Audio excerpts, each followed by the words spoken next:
When discussing debt, particularly in relation to the United States, we focus on the debt to GDP ratio. You can't consider debt in isolation. You need to think about the ability to repay the debt. To illustrate, imagine you have a $50,000 credit card balance while earning $30,000 a year in an expensive city like New York. It's a tough situation. On the other hand, if you owe $50,000 but make $5 million annually, repaying is easy. The point is, the magnitude of a $50,000 debt isn't the issue. It's about comparing it to your income. This is why the debt to GDP ratio is important. The current U.S. national debt is around $31 trillion, mostly in the form of U.S. Treasury securities. Is it a problem? One way to gauge is by comparing it to GDP, which gives a ratio of over 130%. At the start of the Trump administration, it was 106%, so Trump and Biden have collectively increased it to 131%. In 1980, when Ronald Reagan took office, it was a comfortable 30%. Germany's experience suggests that 60% is a limit, as seen in the European Union's creation. Crossing 60% requires corrective actions like raising taxes or reducing spending. A critical threshold is when things change dramatically and rapidly. Research indicates this threshold is 90% for the debt to GDP ratio. If it crosses 90%, the multiplier effect of additional debt drops below 1. For instance, at 30%, borrowing and spending $1 might yield $1.30 of growth. As the ratio climbs, the growth returns diminishes. At 90%, it might only be $0.95. The US is now at 131%, beyond the point where borrowing spurs growth or solves a debt crisis. This puts us in the company of countries like Lebanon, Greece, and Italy. Advocates like Stephanie Kelton argue that as long as you borrow in your own currency, the United States does, you can print more money to repay the debt. However, this approach may not work for countries like Argentina that borrow in foreign currency. China, with its complex debt structure, has a real national debt higher than the officially reported one. They've invested in large infrastructure projects, even though some remain empty, creating temporary jobs but leading to wasted resources. Stephanie Kelton's theory suggests that as long as you borrow in your currency, like the US dollar, you can manage the debt by printing money to repay it. Indeed, that's accurate when it comes to printing dollars. There's no need to debt and default on dollar debt because you can create the necessary money to buy the bonds. However, this doesn't mean that no other issues arise. What about inflation or hyperinflation? Also, foreign exchange rates can collapse. This reveals a key flaw in modern monetary theorist understanding. They overlook the international complexities. They treat the US as a closed economy, which it isn't.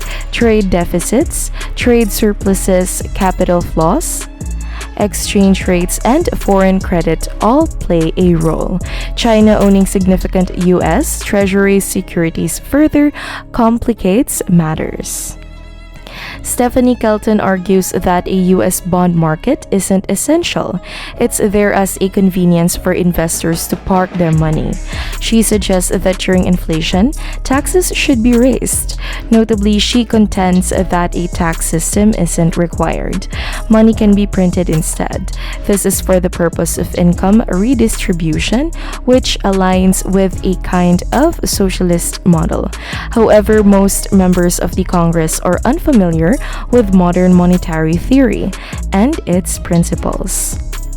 Considering actual behaviors, let's revisit the impact of COVID-19. The Trump administration introduced $2 trillion relief package, including measures like a paycheck protection program and direct payments.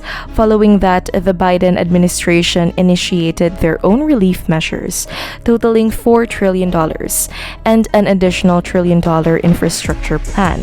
These actions significantly inflated the budget deficit, leading to an increase in the national debt from 21 trillion to 30 trillion.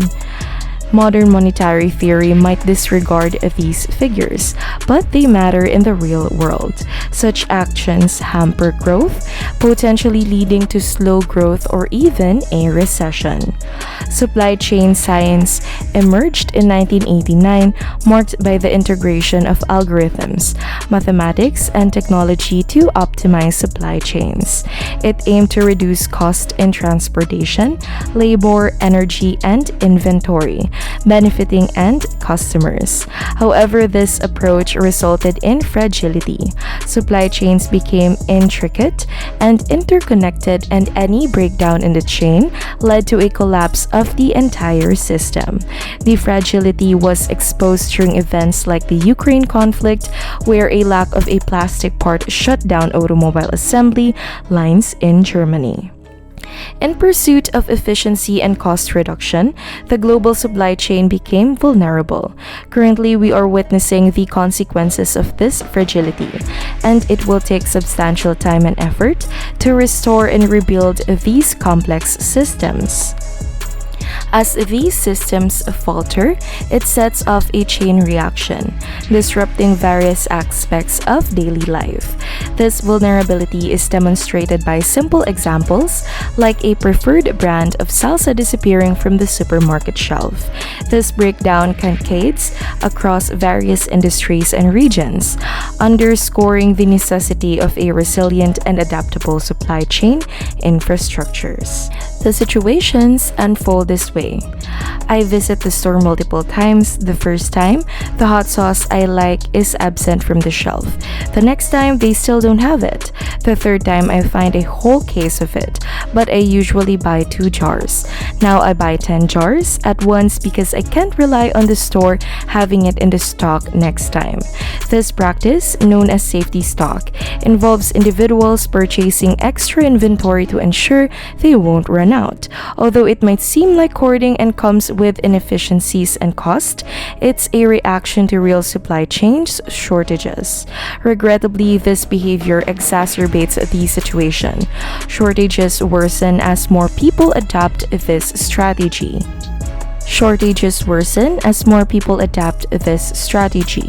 I spoke to a key figure responsible for modernizing the supply chain, and he emphasized that it took 30 years to build the existing system but only 3 years to disrupt it significantly. Rebuilding will take considerable time, possibly 5 to 10 years or more, to establish a new robust supply chain.